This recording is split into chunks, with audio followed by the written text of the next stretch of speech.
Olá, estamos aqui hoje no estúdio do Centro Universitário de Belo Horizonte, UniBH, e vamos conversar com a escritora Ana Elisa Ribeiro.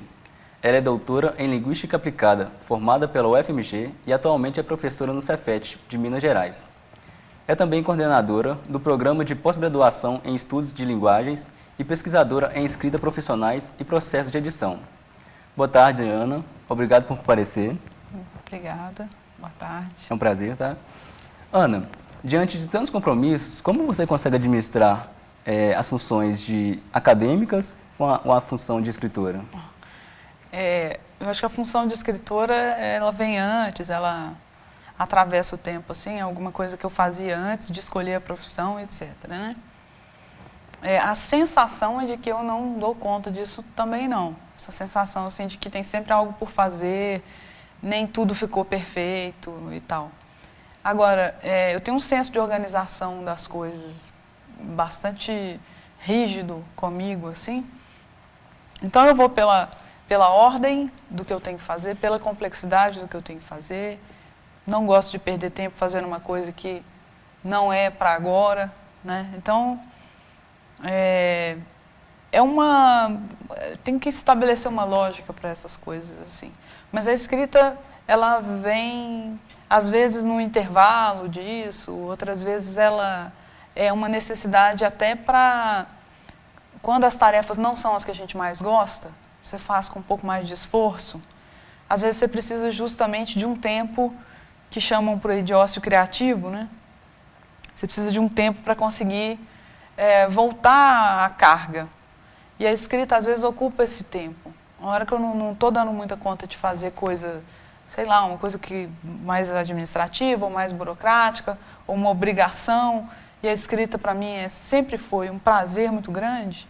Então, às vezes, eu paro, vou fazer uma coisa que eu gosto para conseguir respirar e voltar a fazer aquela outra obrigação, né? Então, elas vão se intercalando. Mas, assim, sobre os prazos, as editoras, elas se cobram muito, porque depende um pouco de inspiração também. Tem hora que é inspiração, mas é muito mais trabalho que inspiração, né? Muito mais você saber o que você quer fazer ou ter uma encomenda muito clara. Você precisa fazer tal coisa, mesmo na escrita. Então, eu sou cronista de um site, por exemplo, há mais de 10 anos. Nesse site eu sei que é de 15 em 15 dias.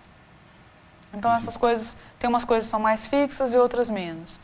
No caso de editora, não, porque, por exemplo, poesia não tem essa história, né? Geralmente a gente escreve no ritmo que é nosso e decide que uma hora vai publicar.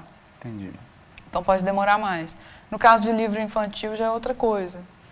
Pode ser uma ideia sua que você expõe para alguém, pode ser uma encomenda. Então varia muito, mas dá tempo de fazer as coisas. Certo. Ana, sabendo que você já está no seu 5º livro, O Xadrez, e que você é cronista na revista eletrônica Digestivo Cultural, como é escrever vários gêneros diferentes?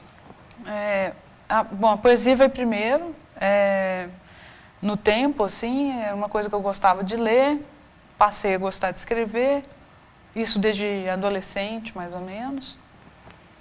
Então, ela é um tipo de coisa e depende de um certo estado ali para eu fazer aquilo. Dos gêneros que eu escrevo, acho que é a que exige mais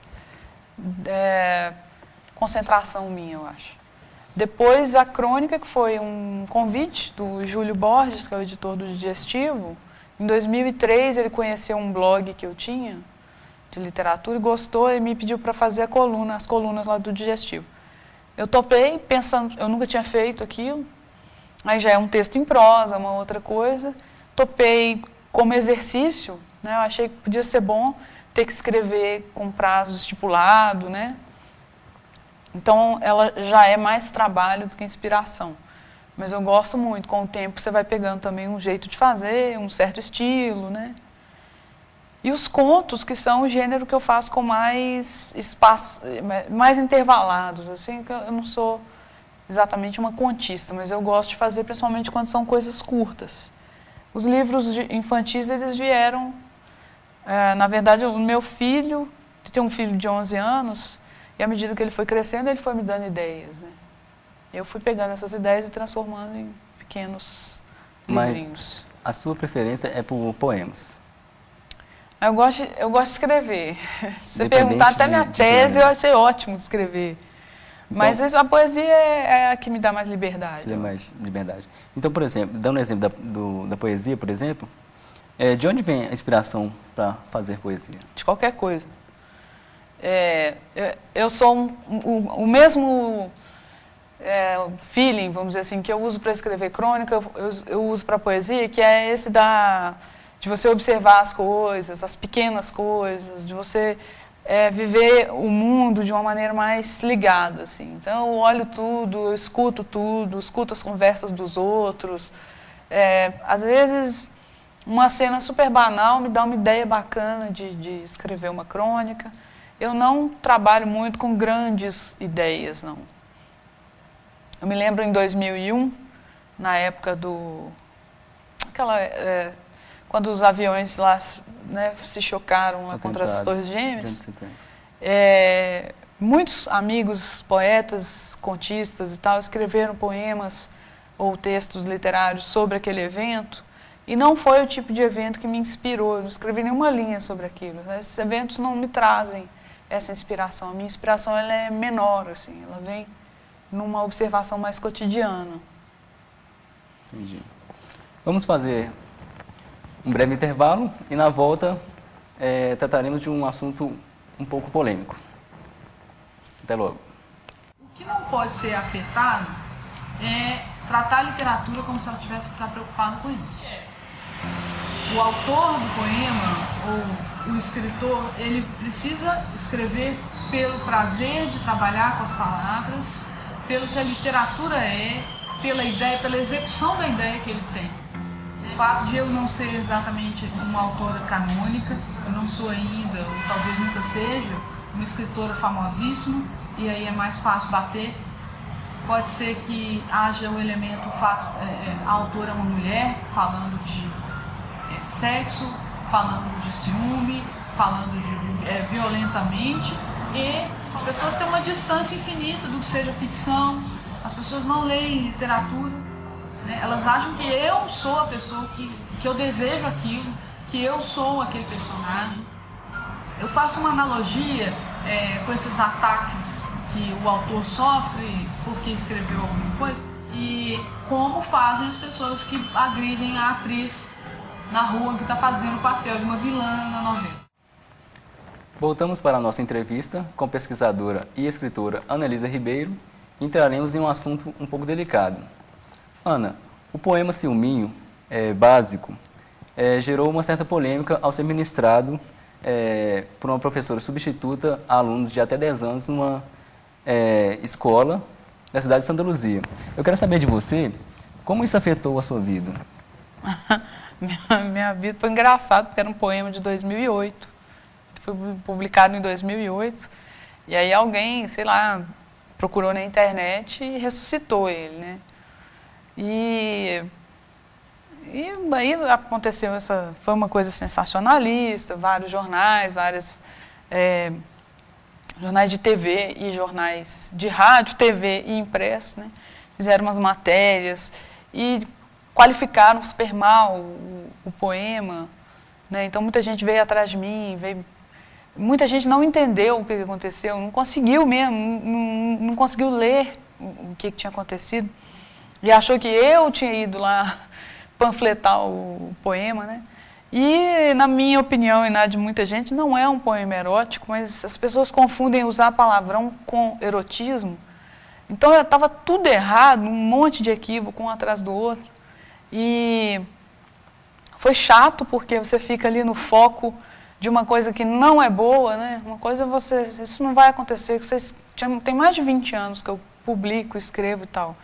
É difícil você conseguir um espaço na imprensa com a parte boa da história, né? Você faz um projeto bacana, você distribui livro pela cidade e tal, ninguém fala nada. Mas aí acontece uma coisa dessa, e então você tem as luzes estão em cima de você, mas o fato não é bom.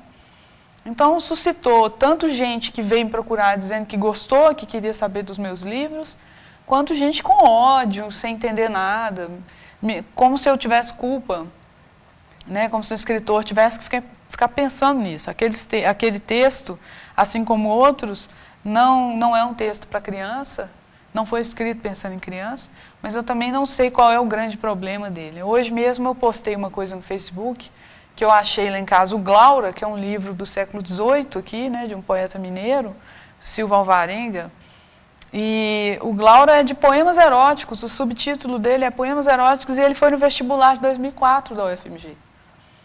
Então eu fiquei pensando, né, que reação teria, acho que não teve, não me lembro de nenhuma reação assim.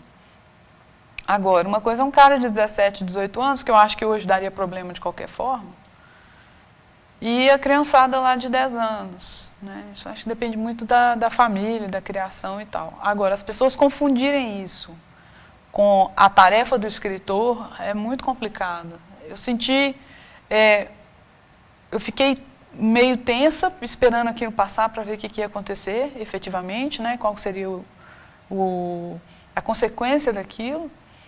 E fiquei impressionada com a ignorância geral, assim, como que as pessoas estão distantes de literatura, de palavra, daquele contexto, né, da poesia, principalmente. Ao ponto de gente dizer, as pessoas têm algumas pessoas, né, têm uma ideia de que poesia é uma coisa com palavra bonita, né, então não consegue dissociar isso, isso não existe há muito tempo. Então foi um episódio assim, peculiar, foi interessante, muita gente ficou conhecendo, né, o meu trabalho, mas a maneira como ele foi abordado foi, para dizer o mínimo, foi desrespeitosa. Mas esse assunto já está resolvendo, sabia, né? Tá, não fiquei assim, para qualquer artista não chega a ser ruim. Uhum. Né, mas é uma preocupação. Eu fiquei ali entre o lado escritora e o lado professora, porque como professora eu dou aula de redação, de literatura. E é muito sério, né? Todos os meus colegas têm alguma história desse tipo para contar. Né? Você tenta abordar a literatura, mesmo com autores canônicos, eu tentar... eu já tive problema porque eu indiquei um livro do Paulo Leminski, que não tem essa... não é considerado um autor de poema erótico, nada disso. Mas o poema usava uma palavra lá que o povo achou que era uma palavra feia. Isso é muito difícil. Você trabalha ali no limite da hipocrisia e tal. Né? É difícil abordar a literatura dessa maneira. Imagina os livros da literatura contemporânea, que tem muita violência, né? Que tem às vezes um cenário urbano que vai tratar de droga, de sexo e tal. E você não pode abordar, você tem que ficar escolhendo o livro porque... Ele não fala de certas coisas, né? Bem difícil ensinar literatura desse jeito. Falando de outros livros, para mudar um pouco o foco, quais as propostas e diferenças do xadrez, que tem lançamento no dia 20, né, desse mês, em relação com os demais livros de poema? Eu tenho livro de crônica, né? Vai sair um de conto agora no segundo semestre. E de poema, esse é o quinto. Ele tem uma linha muito parecida com a dos outros, que o meu jeito de escrever poesia é bem... eu acho que é bem característico. Então tem uma coisa um pouco assim, tem uma coisa de ironia que é muito forte, tem um certo humor nas coisas, tem um tema que eu gosto muito que é o das relações pessoais, dos relacionamentos amorosos, dos fracassos amorosos.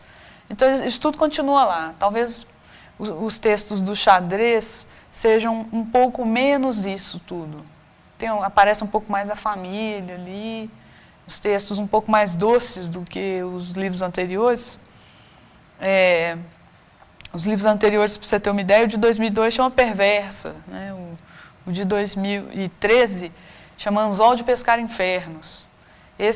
O xadrez já tem uma carinha assim, um pouco mais animada. Mais doce.